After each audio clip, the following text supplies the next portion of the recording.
حضرت علی رضی اللہ تعالی عنہ ارشاد فرماتے ہیں، پریشانی میں مذاق اور خوشی میں طعنہ مت دو، کیونکہ اس سے رشتوں میں موجود محبت ختم ہو جاتی ہے۔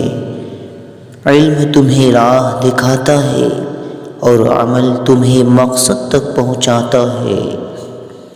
اپنا کردار بنانے میں اتنا مشغول ہو جاؤ کہ دوسروں پر تنقید کرنے کا وقت ہی نہ ملے۔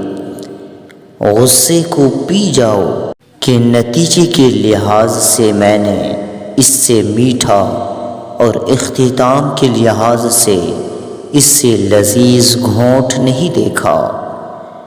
اللہ کو غافلوں کے درمیان یاد کرنے والے اس سرسبز پودے کی طرح ہے جو خشک گھاس کے درمیان ہو۔